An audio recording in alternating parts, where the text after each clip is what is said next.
welcome to another episode of OCB Natural Edge. We are the official podcast of the OCB, and today we are joined by, of course, Sean Sully Sullivan, the Yoda of bodybuilding. It is not just his Halloween costume, it's in his DNA every day. We are missing, who is on hiatus right now, our Cinderella in heels, Ms. Aubrey Warwick. She will be back. In the meantime, those Cinderella heels are in a packed box as she moves cross country.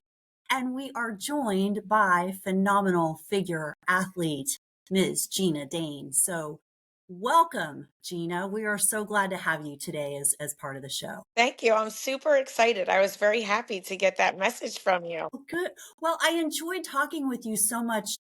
Well, in the hotel hallway, like how many great conversations happen within Yes. the hotel hallways, right?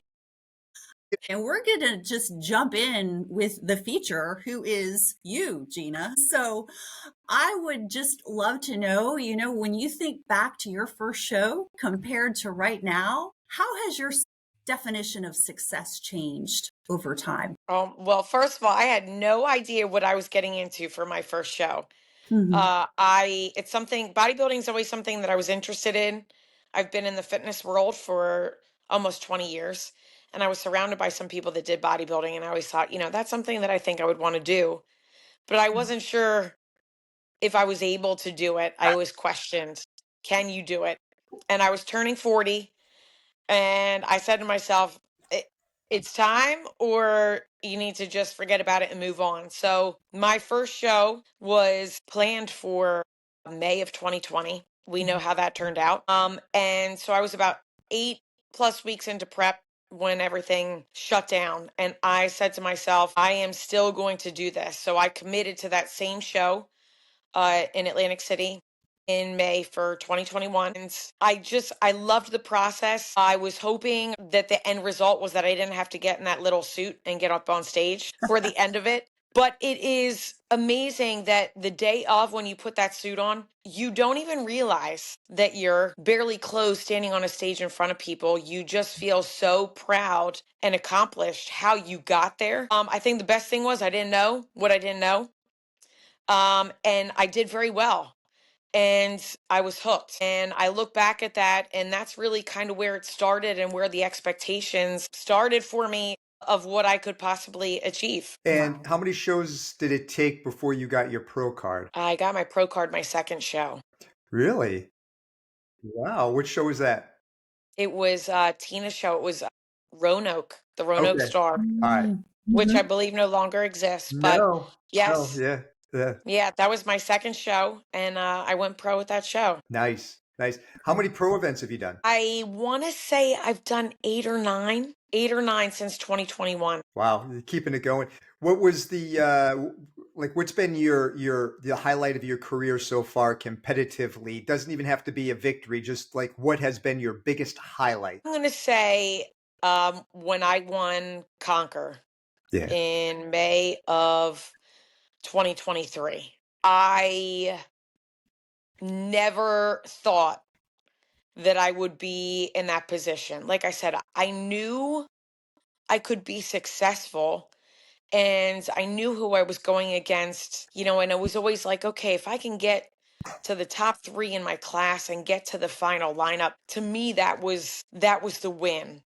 And as I got closer, I knew I looked better than I had before, and people just kind of started saying stuff to me, and I started to, this sounds a little crazy. I started to kind of believe, like, maybe I'm capable of more than I think I am. And the day of, when I won my class and was out there, it was crazy. It's still, I think back to that day, and it was all kind of a blur, to be honest with you, but I would say that's the highlight for me. Gosh, it's That's an a good one. awesome show. Yeah, it's an awesome Yes, show. So phenomenal it's show. a very well earned win when you're winning the Conquer, for sure. For sure. So I imagine a lot of figure competitors out there would be curious. What are the top 1 or 2 exercises that you do that you just swear by, that take you from great to great times 100? I'm gonna say over the years, some of my favorites are deadlift or an RDL. Okay. My top favorite on a leg day, and just knowing what I needed to improve upon, those became staples in my workout. And then honestly, I would say any kind of row. So rows and a deadlift or an RDL, those are my go-tos. And I think those are the ones that have helped me change my physique over the years. Okay. Yeah, Now, one of the that's most what I wondered about because you said that you took your others were saying and you had noticed too that your physique had changed. Would you be willing to share any nutrition improvements that you made over the years that you also think has made the difference? So I am very fortunate to where my coach, he gives us the plan. I mean, he incorporates or asks what kind of foods do you want to see, especially in the improvement season. But he really kind of puts the plan together. So it's just a matter of me buying the stuff, me following the plan, measuring everything out. I think, especially in my time off, I think a big thing for me was increasing my food. I've never had my food so high during improvement season. And I think that's something that helped me grow mentally and physically, to be honest, because I think for us competitors and for us females, especially, increasing your food after being so low and so lean, it's always a little bit of a mind game to start until you start to see and feel the changes and look at the bigger picture. What's the bigger goal? So I would say really protein was high, carbs were even higher, and then just really putting all that food to work, really, and watching the changes happen. Mhm. one thing that's important to me is that words count, words matter. And you don't call it the off season, you call it the improvement season. Yes. I like I that. and Sully, sometimes I will call it the off season, but I really like to focus on it as the improvement season because it's not really off. Yes, is it a little more relaxed in some ways than when you're, in true contest prep? But again, if you really want to get better for your next prep, you need to improve during that season. It's not off. You're still training, you're still following a plan. And in some ways, I learned it's harder than being in contest prep in some capacity. No, I agree because words do matter because they set the mental tone for you and for, Yes. for any human being. And when you think about it, when it's called the off season, people slack off on their training and Yep. particularly their nutrition. I hear it all the time. "Oh, I'm eating cookies because it's the off season. I'm eating cake because it's the off season. Oh yeah, it's the off season. That is like such a cool little tidbit that I just gathered there. Calling it the improvement season totally changes the mindset because you Yes. don't cheat when you're in contest. But boy, I see people just throw it apart because it's the off seasons. I'm Yes. I'm borrowing that. Yeah. Borrow away. Very good. So I understand, Gina. Is it true? Are the rumors true that this, like, you're in a string of 4, 5 shows this year? It's true. Oh my And I've never done this many shows in one year. And the reason I committed to it was a lot of them were only like 2 weeks apart. Hmm. Mhm. So in my mind, I'm like, all right, well, if I'm where I need to be, those 2 weeks in between, that's very manageable, which it has been. Um, the last one is a little bit further out, and that has been the most challenging. Jody, as you know, you get tired after a couple mentally and physically.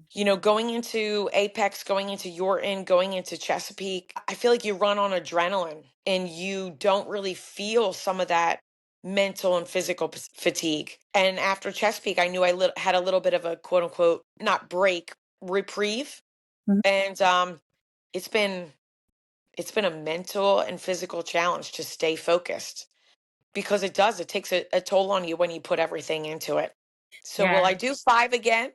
I don't know about that. How did you know that was our next question? Yeah. Yeah. I can pretty much tell you with a lot of from deep down that I will not do 5 again in a year. I don't. It's a lot. Yeah. It's Well, a lot. I know the last year I competed, I did 8 shows, all pro shows. So I did eight Jeez. shows in 12 weeks. And the running joke back then was that every year I'd always say, I'm going to retire after this year. And I'd always do 2 or 3 shows. I retired after the 8 because by the time I got to that 8th show, I was like, I am never, ever going to do this again. This was horrible. Yeah. So I think that 5, that's the Mendoza line. I would even scale back from there. Yeah. But I want to I want to go right back to something you said. So you've been in the fitness industry for 20 years, but you started Yep. bodybuilding beforehand. Were you involved in any other competitive sports or any other activities? What were you doing in the gym for the first 14, 15 years? So I was in middle school and high school. I was gymnast and a swimmer. Oh, wow. And when I went to college, toyed around with the idea of continuing my competitive swimming, but I became an athletic trainer. So that's what I studied in college, I should say. I studied athletic training. And where I went to Ursinus College. And when I committed to the athletic training program, we had to do 1,500 observation hours before we graduated and could sit for the national test. Mhm. So if you hadn't committed to a sport already, they really kind of deterred you from getting involved in one to get your hours done before you graduated. So I decided not to swim in college. I studied athletic training. My senior year in college, I really got into weight training, but I had always been involved in working out, in training with swimming and gymnastics. After graduating college, I personal trained for a couple years. So again, really stayed involved in weight training and really never stopped. And when I was in the personal training industry, and working in a gym is when I was surrounded by people that were bodybuilding. And I was like, that's on my bucket list. That's something that I would like to try and do. So it was really, honestly, for 20 years, it was just me training and weightlifting and working hard. I didn't really have a specific goal. It was just a lifestyle for me until I finally, like I said, when I was going to turn 40, I said, it's now or this may not happen. I can totally relate to that because for me, and I started competing at 42, I figured at that stage of the game, what do I have to lose? I mean, it just made sense. And here we are, us 40 and 50-year-old women. We are holding our own here. We're the broken down 60-year-old guy that started competing when he was 15. Yeah, you know what? Maybe I should have waited until I was 40 to start competing. Hey, Nothing wrong with that. Hey, Gino, so what are you doing now? Are you still in the fitness industry? I am. Okay. I don't know if have you ever heard of a Burn Boot Camp? Oh, yeah. Yeah. So I'm a personal trainer at Burn Boot Camp. And I also work at my coach's gym a couple days a week, nonstop fitness. So let me backtrack a little bit here, Sully. I worked in Division I athletics for 20 years. I left Rider University in 2021 and got involved in something totally non-fitness related because I was just burnt out from fitness, from athletics. I needed to just kind of step away and reevaluate. And that time away brought me back to the fitness industry where that's my true love. And got involved at my coach's gym and at Burn Boot Camp. So I call it my retirement job. Except when the alarm goes off at 3:30 in the morning, I question my retirement job. But Yeah. I do love it. I do love it. Well, I know Oh my your gosh. coach. I know your coach pretty well, and he likes to keep things fun. So I can imagine it's a Yes. dream job. Yes. Definitely. Well, you said 3:30 a.m. So, Yeah. I mean, talk to us a little bit about that sleep component because my guess is you're not just getting 3 or 4 hours a night. No, this lady loves her sleep, and sleep is a priority, and especially during, in season. So I'm in bed by 7 or 7:30. I need my 7 or 8 hours, or it's not just me that suffers. It's going to be the people around me that suffer too. My poor members are going to get a little bit more torture if I, don't get my 7 or 8 hours of sleep. So yes, sleep, especially as I've gotten, I don't like to say older, but as I have gotten older, sleep is a priority. And in this sport, I have learned, I call sleep is magic. It's amazing the difference that it can make in your physique, whether if you're in improvement season, sleep helping you grow, or during my prep, if I don't get enough sleep, the next morning I can pretty much guarantee you the scale is going to be up. And days where I get great sleep, I wake up and I can pretty much guarantee you I'm going to be leaner and my weight's going to be down. That is so true. That the two most skipped things is sleep recovery and hydration, drinking enough water. Yep. Those are the two. And so many people I talk to, oh, my training's perfect. My diet's straight on. I don't know what's going on. I don't know why I'm not recovering or losing weight. How many hours a night are you sleeping? 4 or 5. How much water are you drinking? 16 to 20 ounces. Okay. Yep. Yeah, I'm learning a lot from you. I did have one question for you. I should ask this back a ways ago. What was your first OCB show that you ever did? It was Franco's show and it was the first time it was in Atlantic City. Atlantic It City. used to be, Oh, yeah, it was previously in Burlington. And then when mhm. COVID hit, he moved it to Atlantic City. Forgive me that I can't remember Well, there's Franco the, Classic, and then I too am drawing a blank on his other that he promotes. I know we could go back and get that because I was trying to yeah, remember because I was trying to remember if I judged you, if I saw you compete early on. Because I know I saw you somewhere in New Jersey before you became a pro, before you started yep, hanging out with Nonstop, before I started seeing yep. you with everybody. That would be the one. And I Yep. was like, I was trying to put my finger on it. And I'm like, I know it was somewhere. Yeah. Good shows you've done. Nice. And I mean, it's so awesome that we have a pro of your caliber on here. And one of the things that we always like to do is pro tips. And since we're down a wingman, I know that we've had a buildup of questions coming from the field. So since we're here with the PH Diva and somebody else who is way smarter than me, Jody, let's fire some off. What are some other questions we've had? Yeah. So one that we received is, what are the co-hosts' favorite post-workout meals? Gina, you care to share your favorite post-workout meals or whatever your coach is writing in there? Yeah. So, and it's the same most of the season. Post workout is usually egg whites, berries, and depending where I'm at, it might be an English muffin, it might be a rice cake, and that's where we're at right now.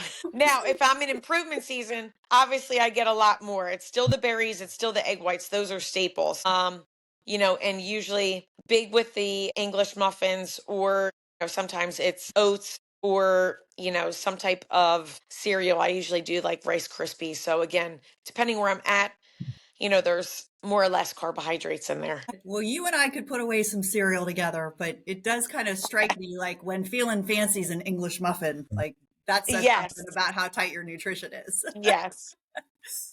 All right. Well, I'm going to piggyback on you. Honestly, yeah, my favorite post workout meal is going to be protein cereal. So if I'm on the go and I have errands, it's going to be a protein drink and cereal. If I'm home, I'll, get fancy and blend a shake and have the cereal on the side. But if I had to choose some other real food too, I really do like ground turkey, jasmine rice, and pineapple. Obviously not in season.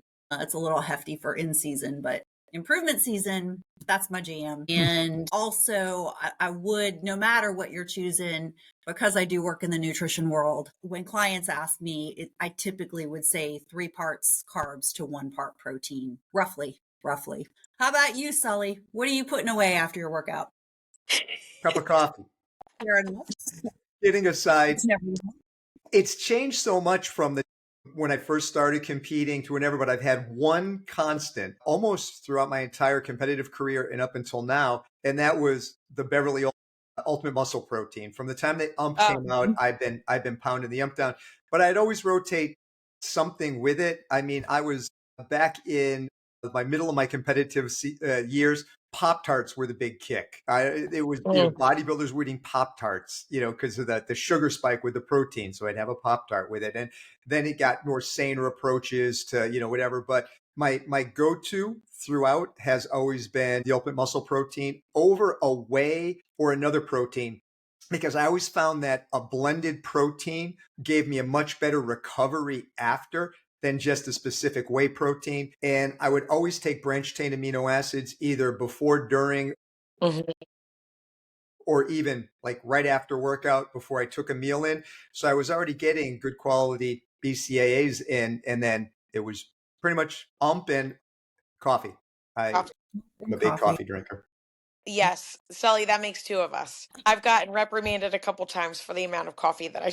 Yeah, you should live in my household. So I always tell my wife, I only drink 3 cups a day, which is true, but it's a soup cup. I mean, I That's me. probably got 20 ounces in here, so uh, That's me too. it's a little, it's a little excessive, but it's my only Me vice. too. Yep. Okay.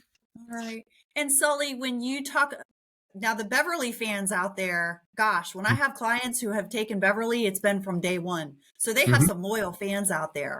But if people aren't familiar, can you talk a little bit more about the blended protein? You mentioned that. Yeah, Ultimate Muscle Protein has a combination of whey proteins, milk proteins, egg proteins. Now, proteins digest at different speeds. And for a long time, everybody always said take whey protein right after workout because fast-acting proteins are anti-catabolic, meaning that they stop muscle wasting quickly, and more complex and slower breaking down proteins are more anabolic, meaning that they increase anabolism within the muscle cell or repair and recovery long-term within the muscle cell.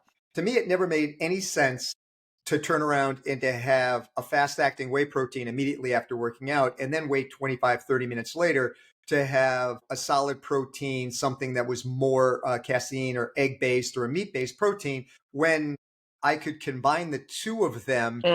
And people would always argue over whether this works faster than that or whether I just went with my own human body testing. And when I was coaching, I'd have my athletes do the same thing. And everybody found an improved longer term recovery from taking a mixed protein as opposed to a whey protein and then waiting and having another protein. So that was just the way that we did it.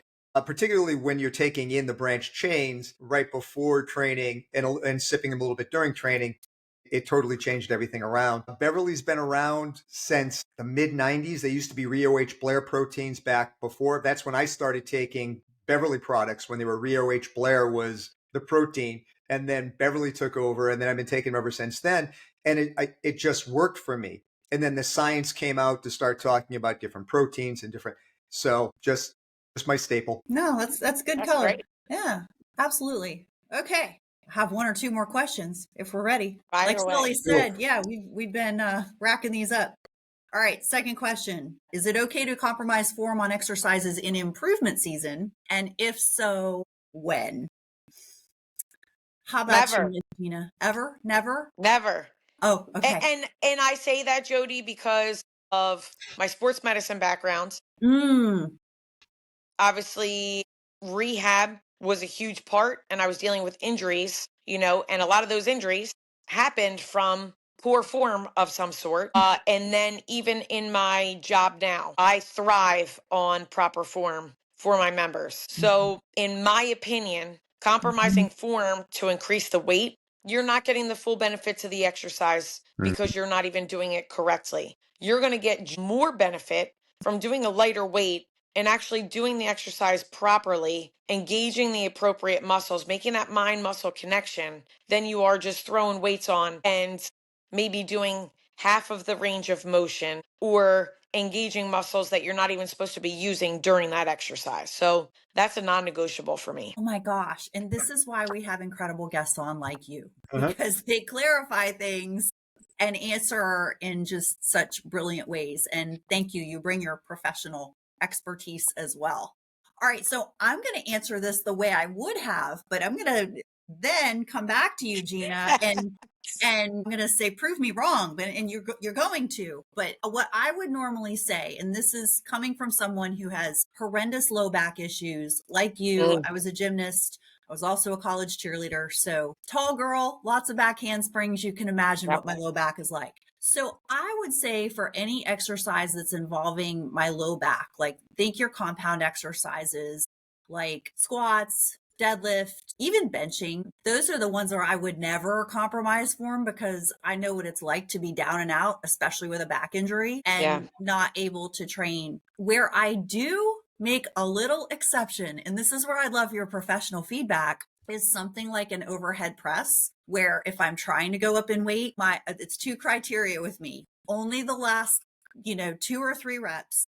And then I might push up with my legs a little bit. So how do you feel about that? Is that something I need to knock off or correct me? Because I know I'm wrong. So you're saying you're doing the previous or the initial reps correctly. You're saying maybe for the last couple where you're really struggling, you use your legs. I cheat a little bit.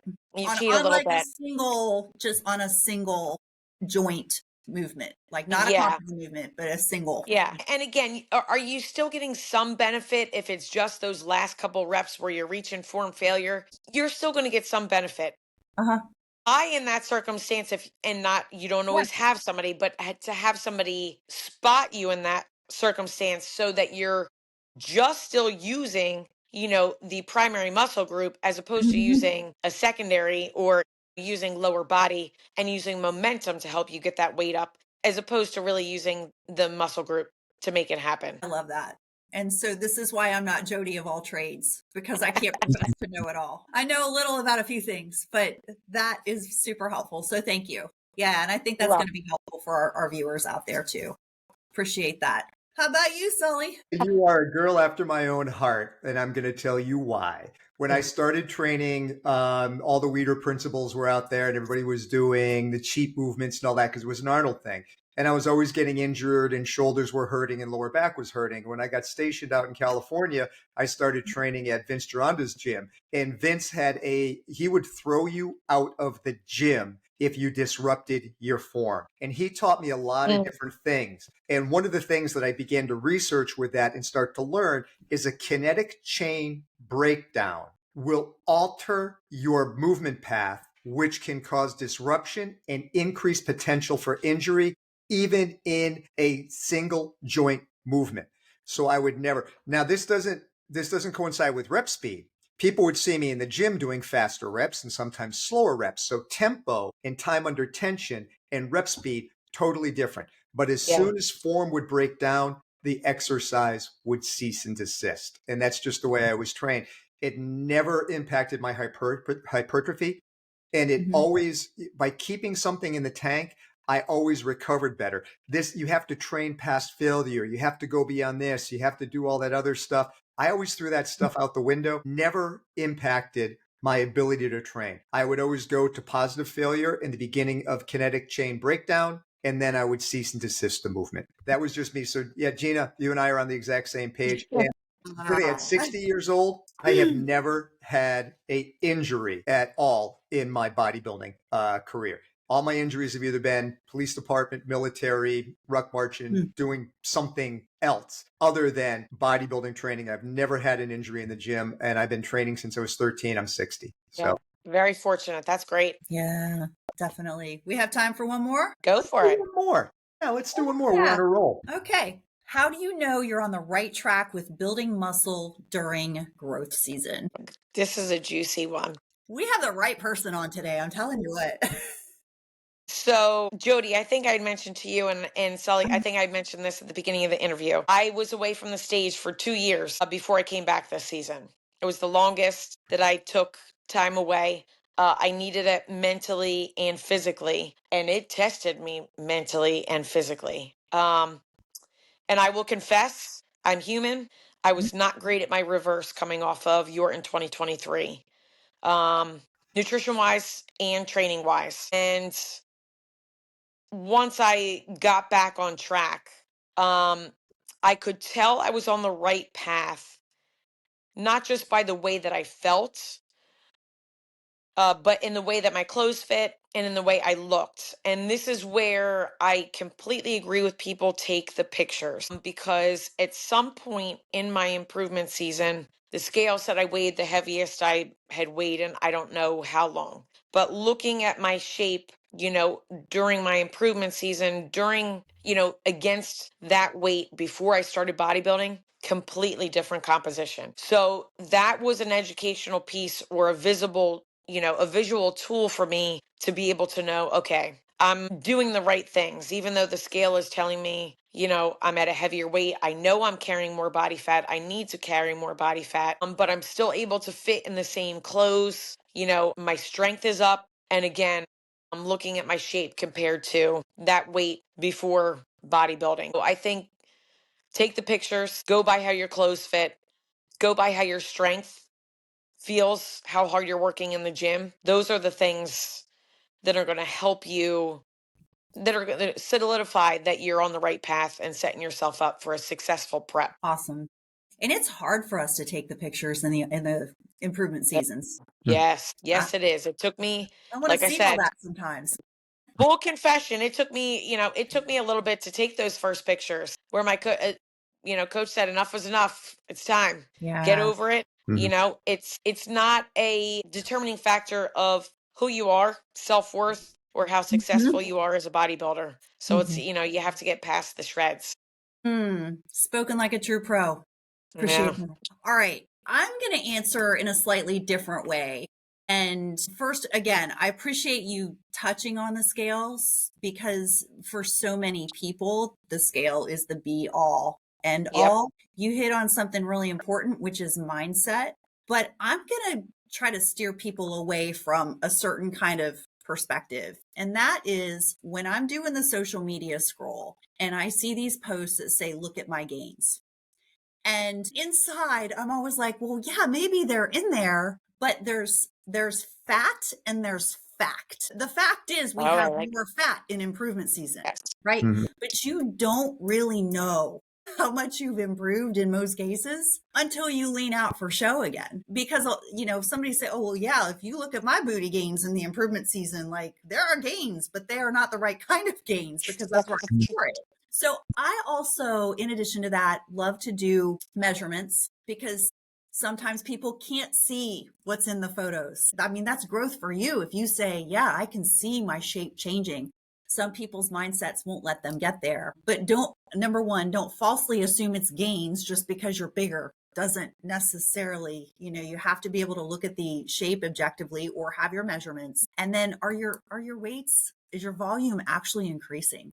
So what does what do the facts, FACTS say versus just the fat, if that makes sense? Yes, it does. I like that. Okay. Sully, you always have something colorful to add. We can't leave you out of this conversation.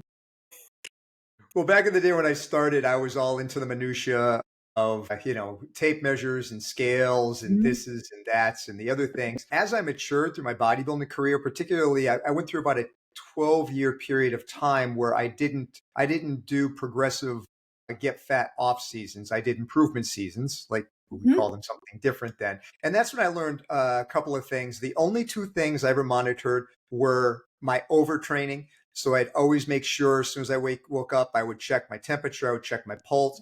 How's my overtraining? Am I going too far? Am I going too hard? Am I going too deep into the dive? If my temperature started to drop and my morning pulse rate's going up, then I know I'm affecting my metabolic state as well as my nervous system. Because when you train, you're not just working the muscle, you're working your nervous system and your endocrine system. I see people overtrain all the time. Their muscles are fine, they're recovered, but they've compressed their nervous system and their endocrine system. It takes a long time to recover from that. You can recover a muscle in 72 hours. It takes sometimes 6 months to get the other two back. So I'd monitor that. And then the other thing I would always do was what I called the naked minute. And it's nothing dirty. I would get out of the shower and I would stand there and I would look at myself in the same light, same time of day, same mirror for about a minute, and I would assess, what do I see? What do I see? Because what you see will make you feel. And if what you see makes you feel good, you're going to feel good about your training, you're going to feel good about your diet, you're going to feel good about your progress, and you're going to go. If what you see makes you feel bad, you're going to have an impetus to make a change. A scale won't do that. A belt won't do that. How you won't do that. You stand in front of that mirror and you look at yourself and you give yourself an honest assessment 3-4 times per week and do the naked minute. You will correct yourself from bad eating behavior. So that's how My gosh. So we're adding the naked minute to speak. I Feel like that is definitely more of a male trait and would work better with the males than it would with the females. Yeah, I would agree with that too. Probably. Well, I'm glad that we had a really great pro on to get us through some of the stack up of pro tips because we get so many questions. We don't have enough episodes to answer all the questions. But anyway, Gina, I really want to thank you for being on again and filling not just the role of interviewee, but of co-host.